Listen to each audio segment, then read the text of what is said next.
Czechoslovakia has a 100% win rate for naval battles, which is odd considering that they are in a landlocked country. So then, how'd they do it? Well, it was the Battle of Lake Baikal, which is here, in Russia. So how did a landlocked country win a naval battle in Siberia? Stay tuned to find out.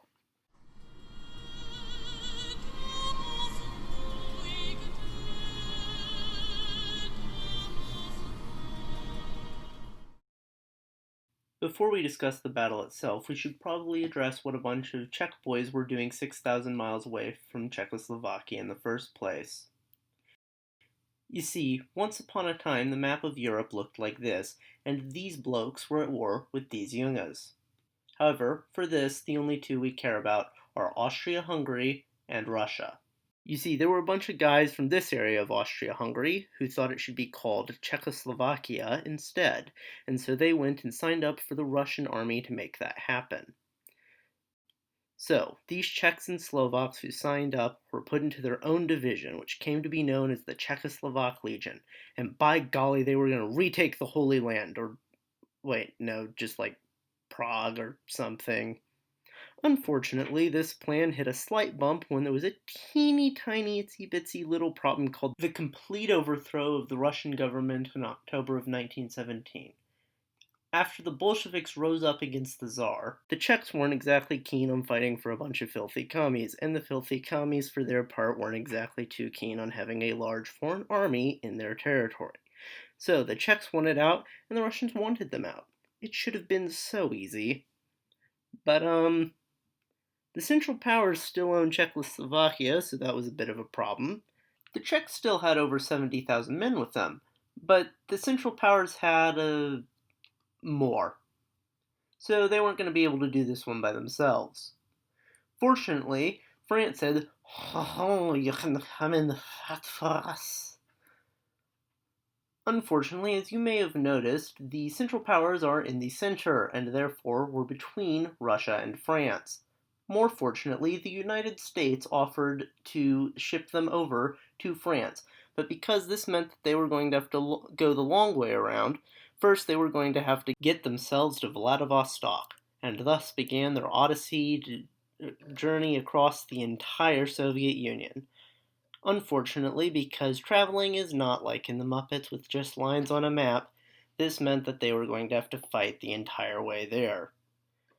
So, they fought past the Germans in Ukraine, they fought past the Reds in Russia, they hijacked the Trans-Siberian Railway, they stole the Russian gold reserves. Okay, maybe the Bolsheviks were right to be angry with them. And then the Czech desperados fought their way across Siberia, running from the Reds like a bunch of noble Siberian cowboys. Anyways, that's the backstory. Now, finally, for the Battle of Lake Baikal. So, the Trans-Siberian Railway happens to run by Lake Baikal, which, fun fact, is the deepest lake in the world. Since the Czechs were spread out across Siberia at this point, they were afraid that, after they passed by, the Russians might sail across the lake, land troops behind them, and cut off their comrades, which simply would not do. So, they captured the port of Listvianka, as well as two steamships, the Sibirzhak and the Fedosia, which they installed howitzers on. Then, on August 15, 1918, they set sail to destroy the other major harbor at Mysovsk. They encountered one other ship, the SS Baikal. Wow, guys. Real creative naming there. This was the only ship involved here I could actually find a picture of, so here you go. It was sunk almost immediately because they thought the Czech ships were friendly and let them get in close, after which it turned out they weren't friendly. The Czechs then shelled the harbor at Mysovsk for a few minutes before an armored train arrived to stop them.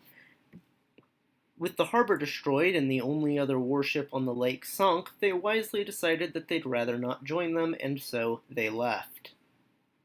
So there you go, the only naval victory of Czechoslovakia. Hello everyone, thanks for watching. I hope you enjoyed that. This is literally the first video I have ever made. So I am sure it was pretty bad, but I hope you managed to enjoy it anyway. Uh, like, share, comment, and subscribe if you want to see more of this. This has been Dave with Historical Footnotes. I don't know how to end videos.